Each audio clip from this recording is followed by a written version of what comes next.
Good morning, everyone. My name is Abdulakim Yusuf. Good morning, good afternoon, good evening. I am a Microsoft Learn Student Ambassador at the University of Ibadan, and the campus lead, in which I'm going to be introducing to us the Microsoft Cybersecurity Bootcamp, which is going to span for a month. While expecting some of our speakers that will be handling the session, I will take us around the opening session of the bootcamp.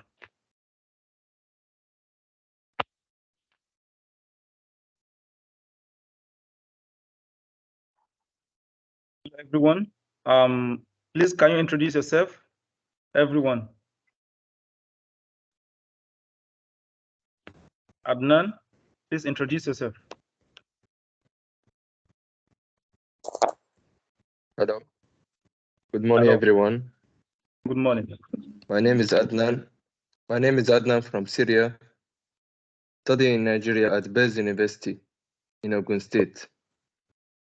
Oh, you are welcome, Adnan. Thank you, Yusuf. Sorry, please can you introduce yourself? Hello, everyone. My name is Akinade Abdumalik Opayemi, a founder level botany student in the University of Lagos. You are welcome to the session. Malak Diab.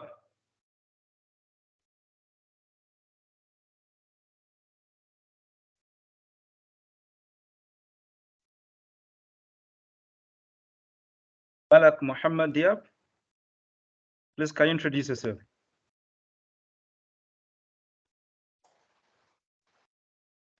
Okay. I think she's not here. Abdul Latif Abdul Aziz, please can you introduce yourself?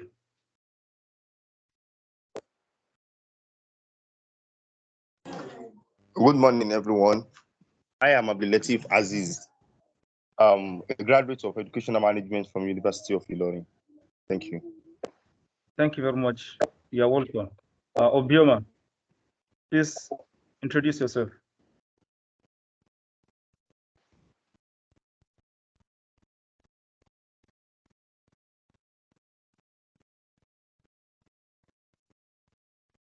Okay. Audrey, please introduce yourself.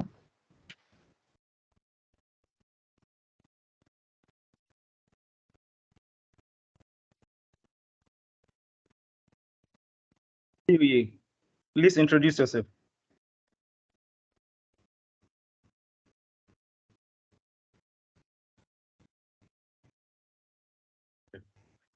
Major General, please kindly introduce yourself.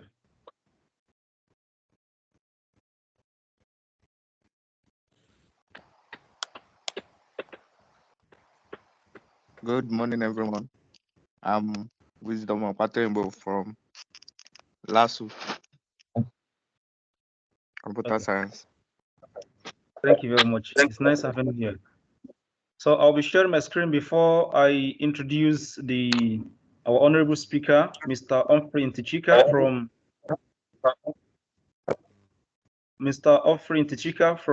First Bank of Nigeria at Lagos. So he's going to be one of our speakers here today. Mr. Humphrey Ntichika, it's nice having you here. Thank you very much. So I'll be sharing my screen now. Please, everyone, can you see my screen?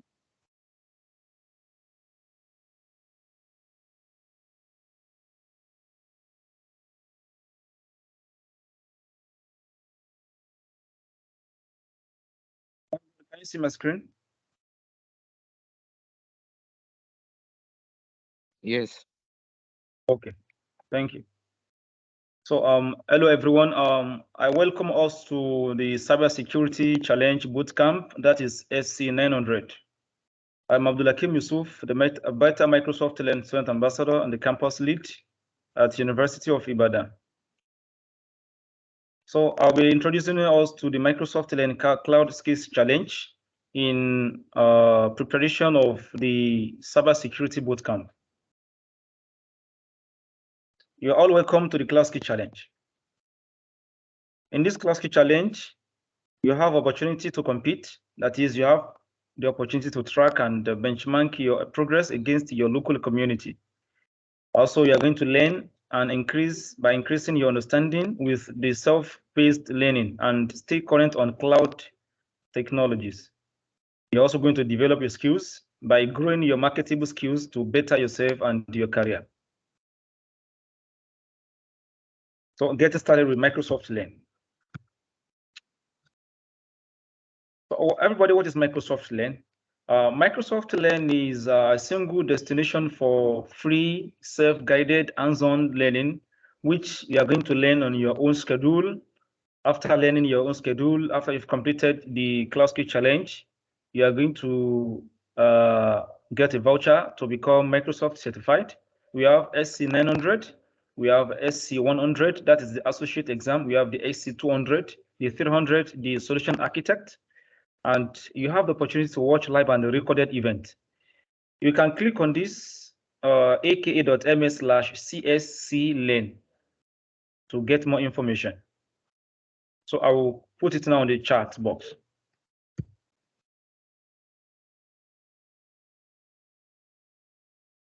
I'll have to put that later.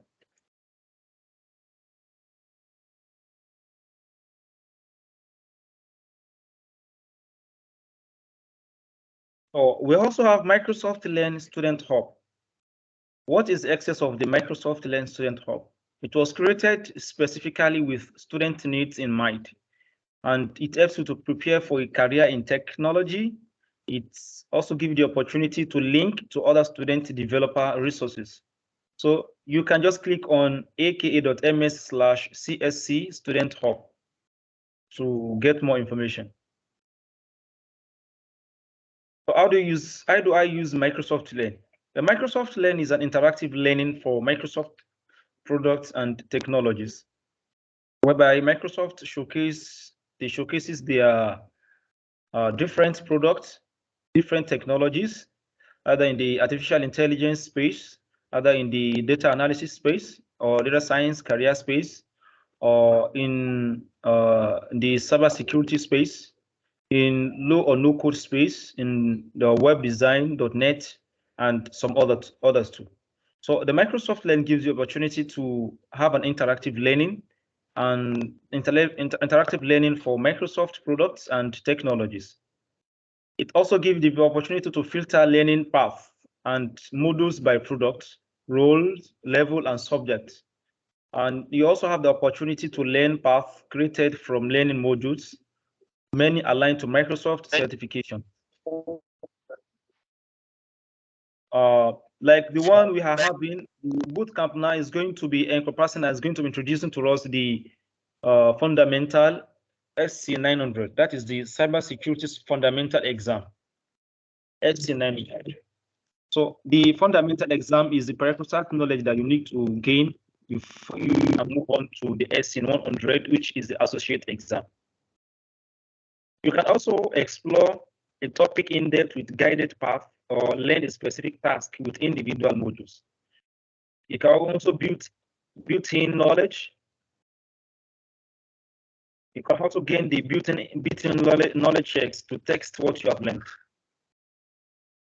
Also, you also have the opportunity to let your communities know how well you are doing as you complete modules and paths by sharing directly to Twitter, Facebook, LinkedIn. You can copy the link and share to Instagram, your LinkedIn handle, your X handle, and etc. But don't forget that once you are sharing, make sure that you use this hashtag, the hash Cloud Skills Challenge and Microsoft MSFT ambassadors.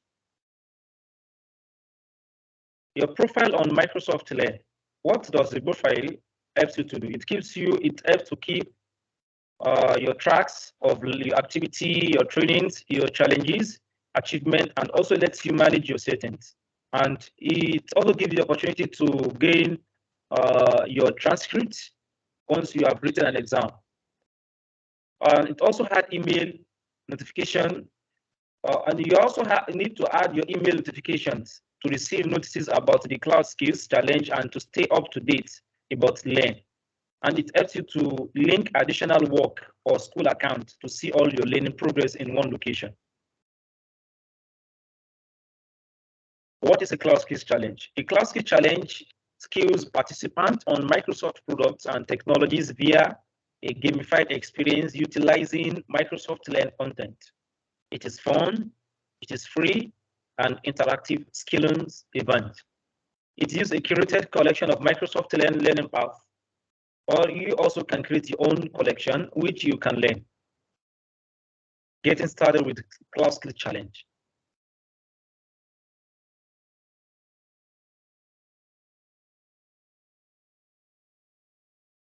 So you are going to receive some emails during the challenge. What are the emails for? Emails that you are registered, that the challenge is almost over, the email that challenge is actually over. Don't forget, add email notification on your profile to make sure you receive notices about the challenge. During the challenge, you should visit the challenge page to get started. View your progress and see the leaderboard. Get to the challenge page from your Learn profile page or the challenge URL in the registration page.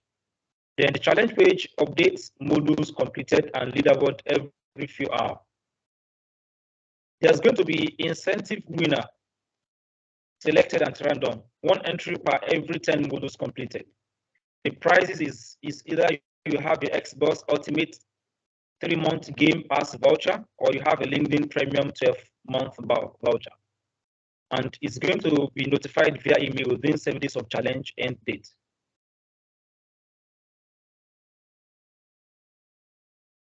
Continue your Learn journey. After the challenge is over, continue scaling up on Learn. Learn on your own schedule, become Microsoft certified, watch live and recorded events. You need to stay engaged with Microsoft. Connect with Microsoft student developer communities. You continue to build your tech skills on the Student Hub. You also can apply for the Microsoft Student Ambassadors Program by registering. The application for the Microsoft Student Ambassadors Program has just recently changed this year. Instead of applying now, you need to register, and after the registration, you're going to be passed forward to the Discord channel by participating. Then you participate. After participation, then you get selected as a student ambassador to make impact in the community. You can also register and submit a project to the Imagine Corp competition, which is currently going on now. You can still participate in the Imagine Corp competition. What are the benefits? The benefit is that you are going to get a mentorship if you become the winner from the Microsoft CEO, that's Satya Nadella. You're also going to have the opportunity to get a fund of $150,000. And you have the opportunity to get many opportunities for you to start your AI hub, your startup with $2,500 worth opportunity to build solutions. Thank you, everyone. So I'm now going to lead us to the Cloud Skill Challenge now. So this is the Cloud Skill Challenge.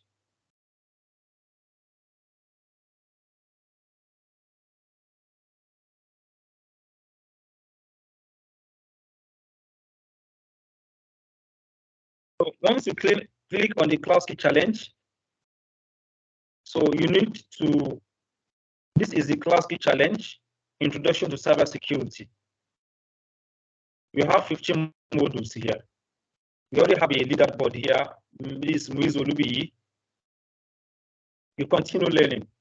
Click on the continue learning. Then under the continue learning, you have the opportunity to learn the security and compliance concept. You also describe the identity concept, the function and identity types of Microsoft Entra ID, then authentication capabilities of Microsoft Entra ID. You also have the opportunity to describe access management capabilities of Microsoft Entra ID. You also have the opportunity to learn how to describe the identity protection and governance capabilities of Azure AD. We also describe core infrastructure security services in Azure. We also have the opportunity to describe the security management capabilities in Azure. Then describe the security capabilities of Microsoft Sentinel. Describe threat protection with Microsoft Defender XDR. Then describe Microsoft's service portal and privacy capabilities. We also describe the compliance management capabilities in Microsoft Purview. Describe information protection, data lifecycle management, and data governance capabilities in Microsoft Purview. Then describe the insider risk capabilities in the Microsoft Purview. And describe the electronic discovery and audit capabilities in Microsoft Purview. So in the describe the security and compliance concepts. You are going to learn how to share responsibility and the defense in-depth security models. Then the zero trust model, the concept of encryption and hashing, then some basic compliance concepts. So before we continue, I'll give Mr. Chisom Intichika to present. Mr. Chisom, you have the floor now. Thank you. All right, thank you. Thank you for starting off such a wonderful initiative. I'm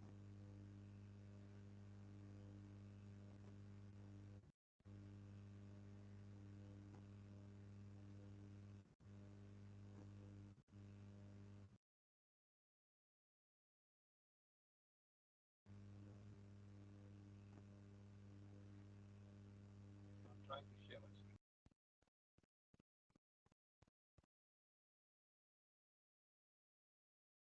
Mr. Intichika, please, we cannot hear you clearly. Can you hear me now? Yes, we can hear you now. Okay, I'm trying to share my screen.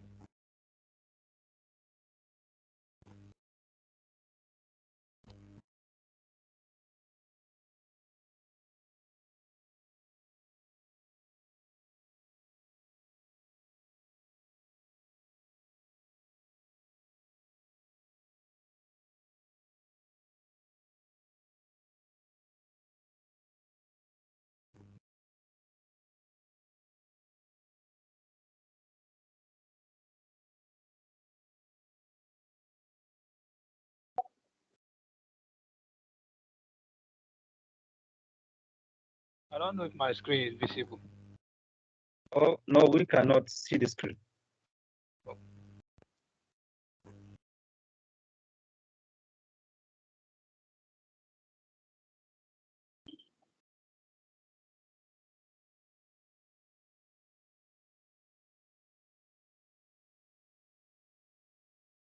How about now? Yes, we can see the screen now. Okay. Can you guys see the slide? Yes. Okay, today I'll be taking you through SC 900.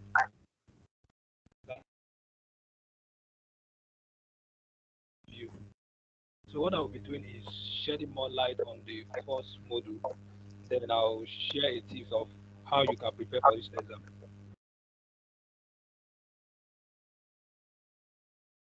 So SC 900 is Microsoft Security Compliance and Identity Fundamental. These three concepts are highly required when it comes to cybersecurity. And it's the basic exam related to cybersecurity. This is the basic in Microsoft.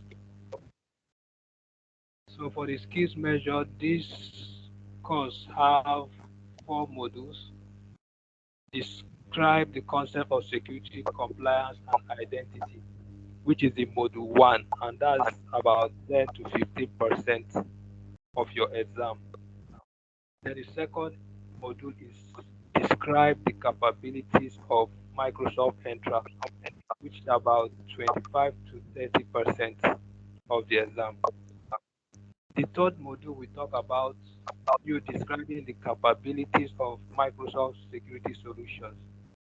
That's about 35 to 40% of your exam.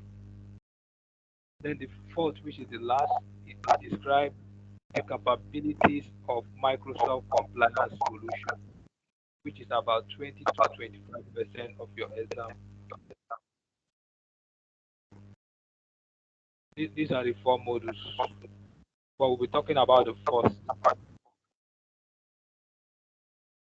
So for the first module, which is about security, compliance, and identity, it focuses on some solutions which include shared responsibility, zero trust, data residency, and roles of identity providers. So for this shared responsibility, what it entails is you have a business. You can either decide to use it on-prem. That means you handle everything that happens in your organization. You host where you host it, maybe like a data center where you store your device. Everything will be at your location. That's at your office. Then you also have SaaS, which is software as a service. Then we have platform as a service and infrastructure as a service. You can see the blue. The blue side denotes what the customer will do. That's you yourself, the company itself, what they will do. Then that's why they say shared responsibility. It just shows which service is handled by the customer and which service is handled by the service provider. In this case, the service provider is Microsoft. They have other service provider. When I say service provider, it's just like where are you hosting your data? There's something called private cloud, public cloud, and hybrid. Then this private cloud is you hosting your data within your own premises. While it's public, you are handing over your data to maybe Microsoft, a different organization. They will be the one hosting your data. You don't know what's happening there. You are paying them to keep it secure and private.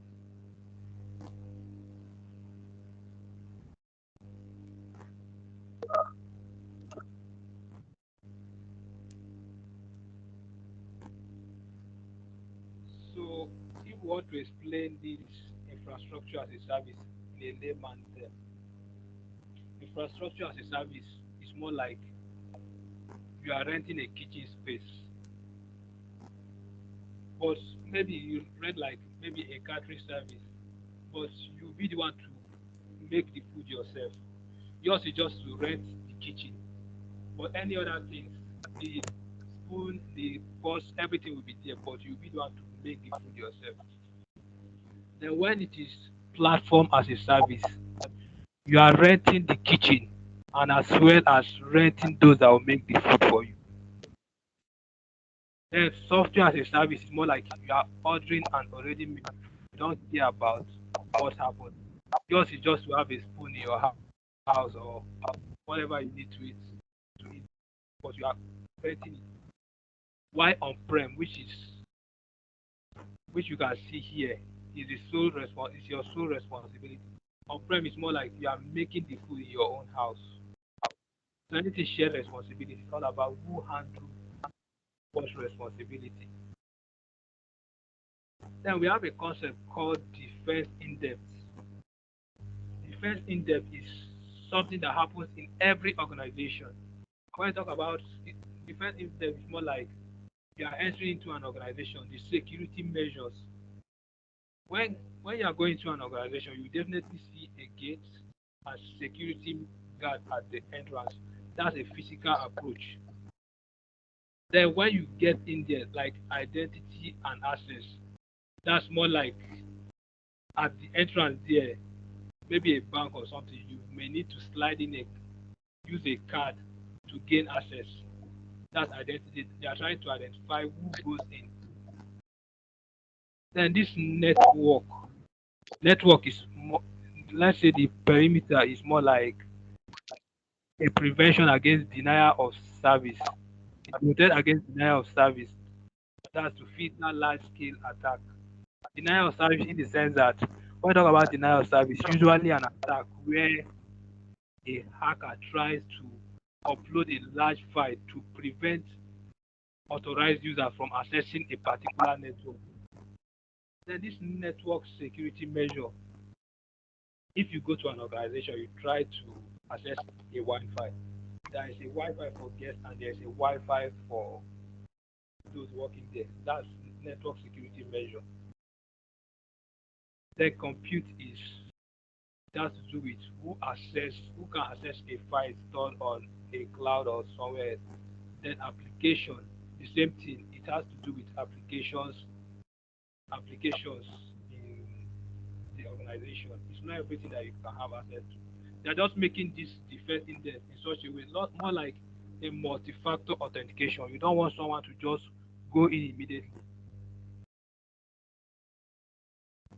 So we have the CIA triage. This is more like a backbone for cybersecurity. As a cybersecurity enthusiast, any course you are taking, you must be familiar with this CIA triage. And you can't have cybersecurity if one of them is missing. When we talk about confidentiality, what it implies is if I send a message to Mr. B, Mr. C should not see that message if that message is not meant for Mr. C. That's confidentiality. It must be private. That's why you hear anything cybersecurity, just imagine it in layman. This is just English. Forget about, don't look at it like it's an advanced word. It's just normal. That's confidentiality for you. Then integrity. Integrity is more like if I send a message to Mr. A, I say, Mr. A, be there at 10 a.m. If I'm Mr. A and I send a message to Mr. B, and I told Mr. B to be there at 10 a.m.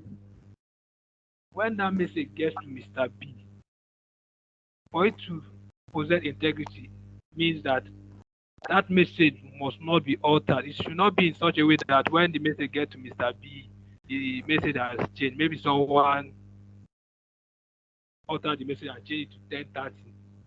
The integrity of that message has been altered. That's integrity.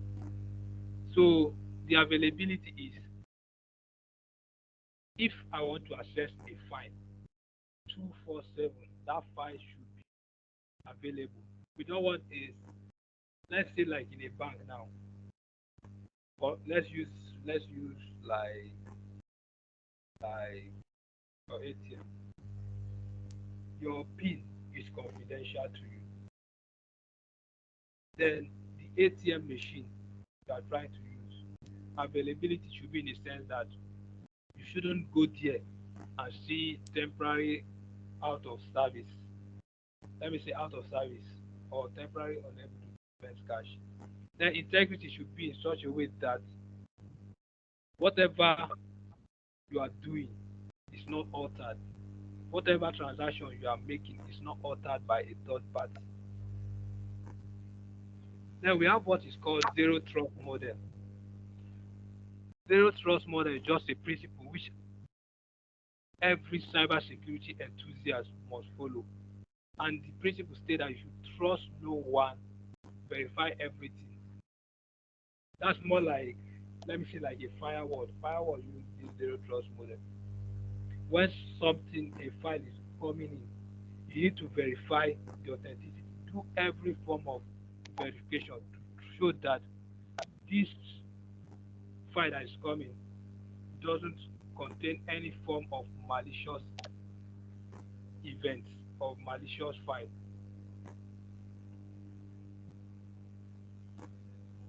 So these are the guiding principle of zero trust. The first is to verify explicitly. That means you are verifying completely, not verifying some part and leaving some part. You make sure you verify to check that there is no anomalies. Then when you talk about least privileged access, this is something, if you are working in a corporate organization, when they say least privileged access, it happens virtually in every organization. As a entry level candidate, there are some files you can access. The files a managing director can access, as an entry-level candidate, you are not to access it. This privileged access simply implies that they should give access, they should allow you access a file that you only need for your work. Like your role, it's more like a role based. If you are not using this, you should not have access to it. That's least privileged access. Then assume breach is more like whatever is coming in, just assume that there's a problem. A breach is more like a cyber security, like a vulnerability. Let me just say like there is an issue. You are seeing a problem. Just assume that there's a problem, even when there's no problem. If as a cyber security personnel assume that all is well, you put yourself in trouble when there is an attack. So you should be, if you're having the mindset that there is a problem or there is a virus in a file that is coming in, it will give you that cyber security consciousness to always verify. Then we have what is called encryption. We have two types: symmetric encryption and asymmetric. In symmetric, we are using only one key between the sender and the receiver. What symmetric entails is all about confidentiality. You are sending all this if you check your WhatsApp chat, you can see something like end-to-end encryption, implying that whatever message that you are sending to a receiver is encrypted. A third party cannot see it. The only person that can see it is the receiver and the sender, because the receiver has that key that will decrypt it. Mostly when this file is being sent, there's a key that comes with it for the receiver to be able to decrypt it. Then when it comes to asymmetric is using two keys, public key and private. If the sender uses a public key to encrypt the file that he is sending, it is expected that the receiver has a private key. If you are encrypting with a public key, the receiver needs a private key to. If you are encrypting with a public key, the receiver needs a private key to decrypt it. When I say encrypt, it's more like you are making the file unreadable. When I say decrypt, you are making the file readable. So on the other way, if the sender is using a private key to encrypt the data, the receiver will need a public key to decrypt it. So whatever the sender is using, the receiver will be using the opposite key. And what encryption protects is confidentiality. Then we have what is called data classification. We have three types of data. Data at rest.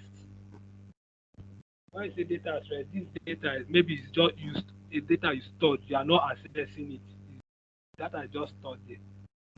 And data in use can be your Word document, the files you have on your system. You are using it, maybe you are using, like now you can access your Word document. It's something that you are using always. And it's prone to attack because of it being used. Then you have data on transit.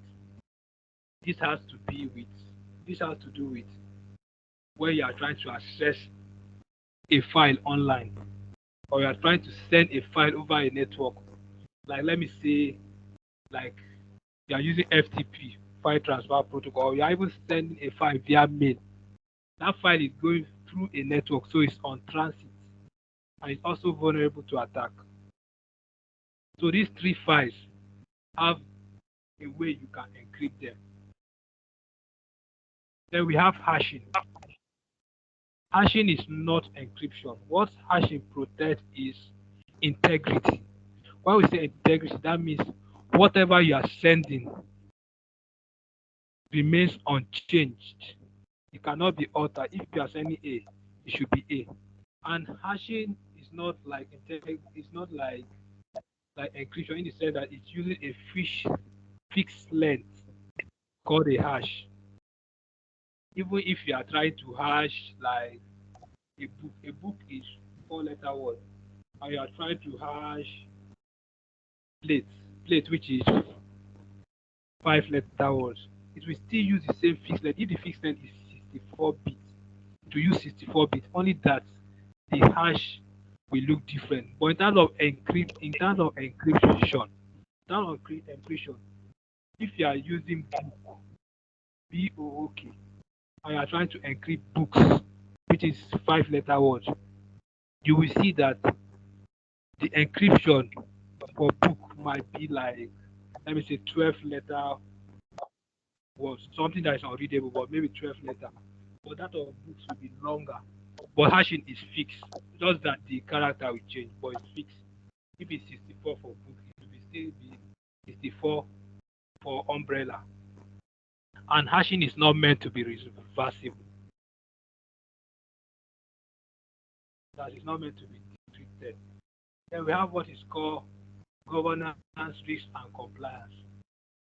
When you talk about governance, it's just like measures put in place, like rules put in place by an organization to ensure that people remain compliant. They work hand in hand. The three work hand in hand.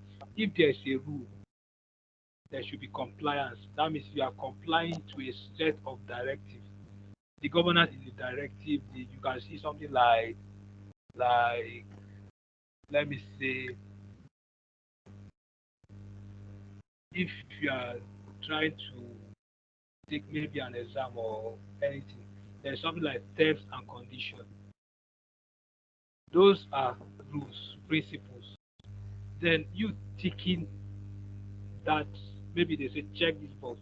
If you are checking this box, you are accepting to be compliant to the rules put in place.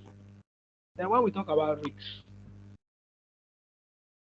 there's something called risk assessment. The first thing is for you to identify the risks. We are seeing a problem.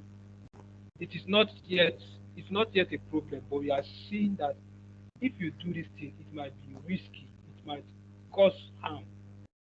Then you identify that is like, let me say, like you are trying to attempt something. Then you identify the risks in it. What is the risks? That's identifying. Then after identifying the risks, you identify. It's more like you are weighing your options. If you want to start a business now, after identifying the risks, you analyze, will there be more profit or loss? If there are more profits, you'll be tempted to proceed. But if there are more loss is the risk. Loss is the risk you are taking. So if there are more loss, that means you'll be tempted to avoid that risk. Then there is control, that's the mitigation strategy. There are several types of ways you can control risks. There's something called risk transferring the risks. That's where insurance principle comes in. You have a car, and you don't want to take, like when that car have an accident, you don't want to be the one to take to be responsible for repairing or maintaining that car. So you transfer the risk by insuring your car in an insurance company.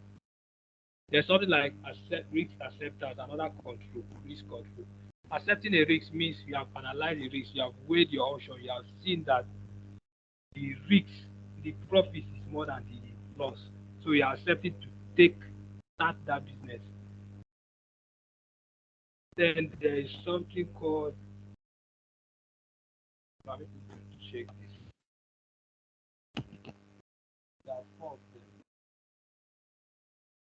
I hope you can see my screen. Hello? Hi. Can you see my screen? Yes, sir. Okay. I'm trying to get. Okay.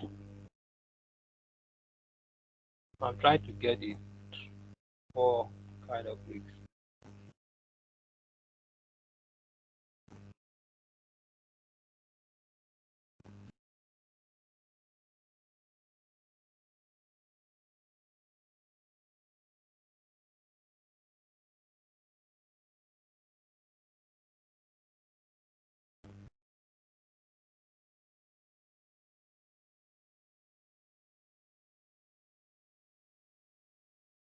Okay, there are four. They have avoidance, which is you saw the risks.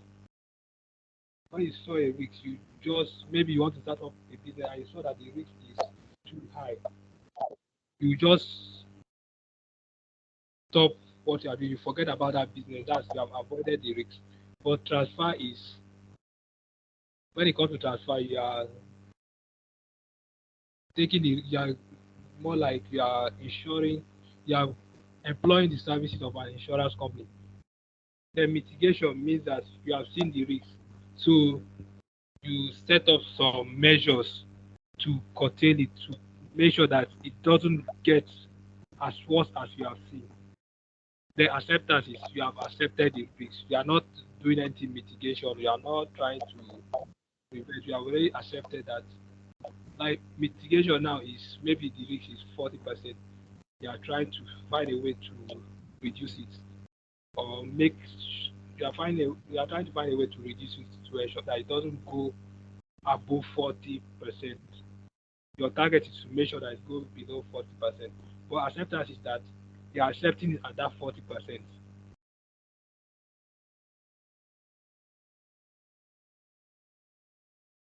So for the exam, the questions are usually 40 to 60.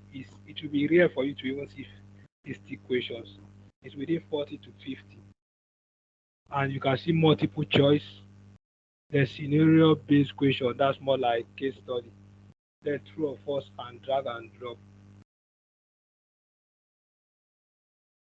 There's some study materials you may need. Is the first is Microsoft Learn. That's where you start learning SC900. Then the second, you can check LinkedIn Learn. This course by Peter Zaga. If you are not on Premium, you have the privilege to access this course for a day, 24 hours. Then this is exam topics.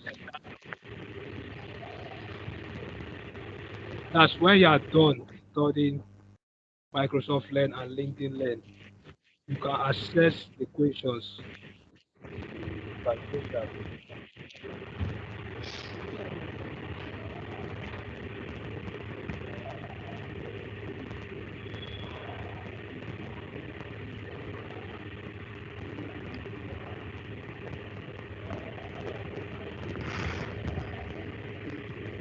So this is where they normally get their questions from.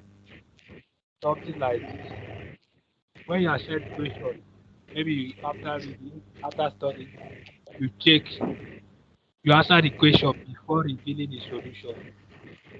After revealing the solution, you still need to go to you still need to check the discussion to see why these people choose a certain answer. Because here it's more like a brainstorming session. This discussion forum, it will give you a better understanding of why they don't just cram the answers there. Find out why. And also, let me see this.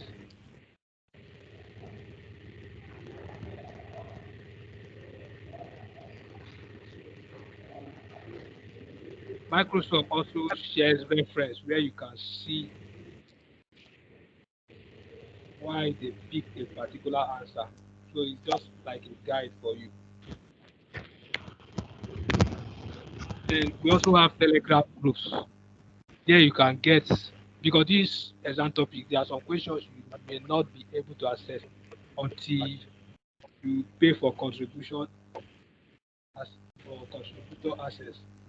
So most of these contributor access, you can get a PDF file, maybe a contributor. You check on Telegram, just search SC900 or Microsoft Group. There are several groups where you can get PDF files for this particular exam topics.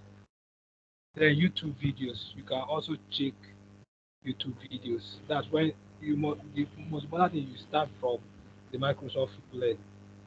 Then when you are done with Microsoft Learn, you can as well now check exam topic or do a group study. What we did back then was a group study. like a Teams, like a Google Meet, where we review exam topics alongside other colleagues.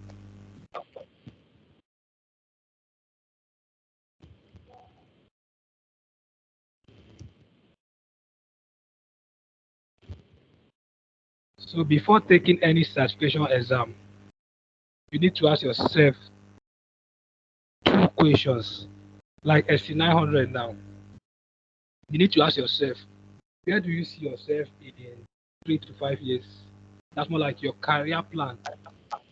If you are taking this exam now, because SC 900 is mostly for people who are interested in identity and access management or cloud solutions or compliance. So when you take the career perspective, your career perspective, before taking this exam, you will picture where you wish to work. Like this SC 900 is more like a certification exam for those interested in joining Blue Team. That's the defensive side of cybersecurity. The red team might just take this course just for knowledge, not that it's something they are envisioning. They are not envisioning a career path in that is related to SC 900, but it's still for everybody in the sense that compliance, security, and identity is everyone's business. Then again, you check for the prospect of this exam. Whatever exam you are taking, you and I know that technology is advancing day by day. We are heading towards AI, artificial intelligence.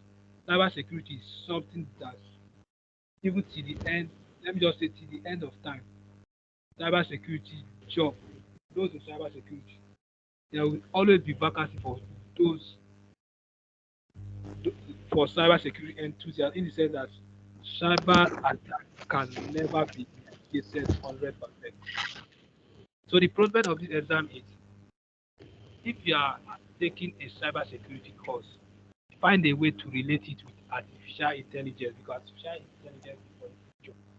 If you are not relating it with artificial intelligence, you can also find a way to relate it to cloud.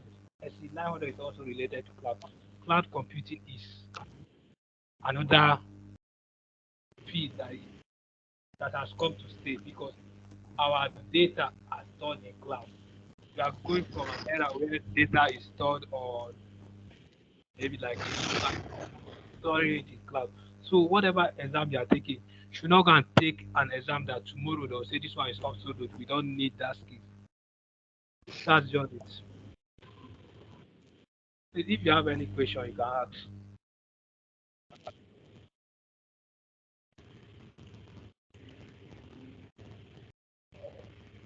Hello?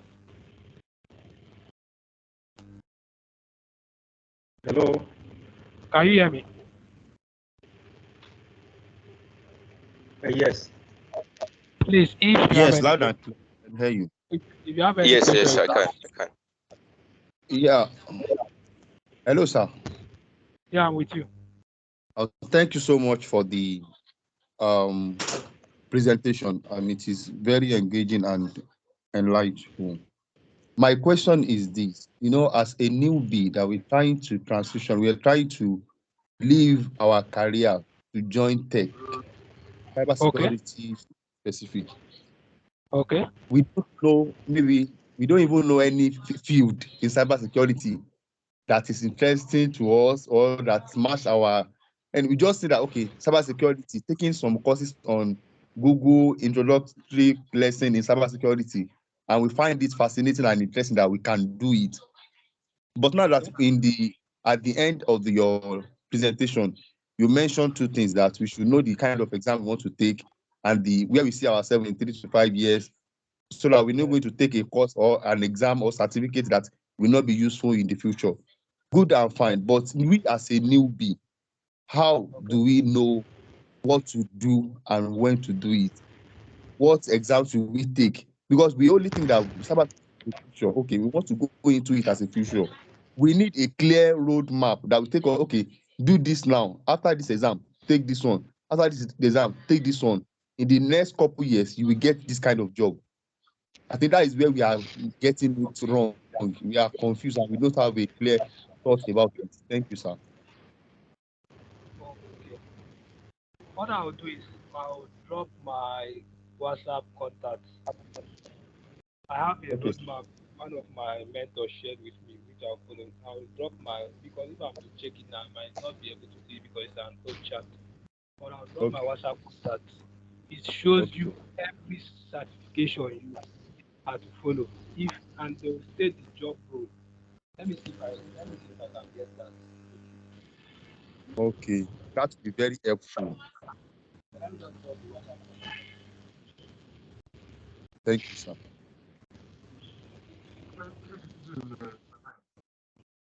So we are going to accommodate a question now. And I really appreciate Mr.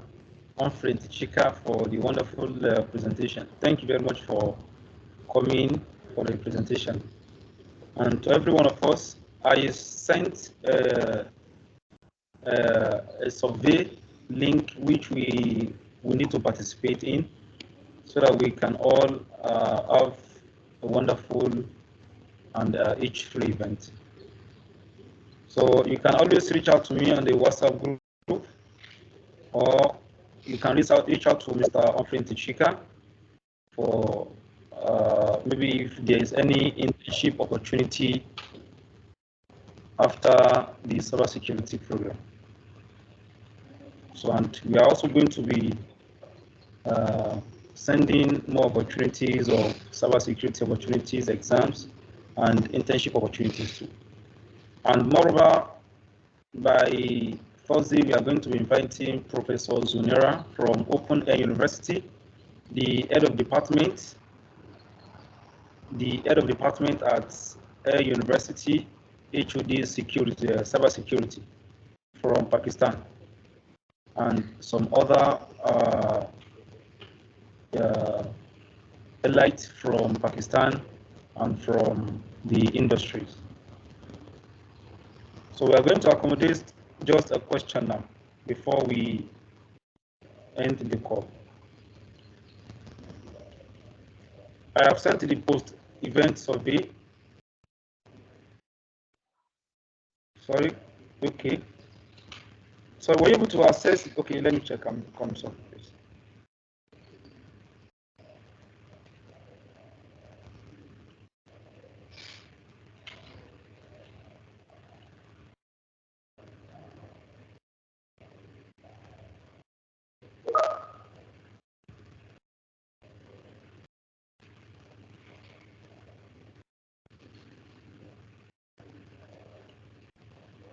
So you should be able to access the form now.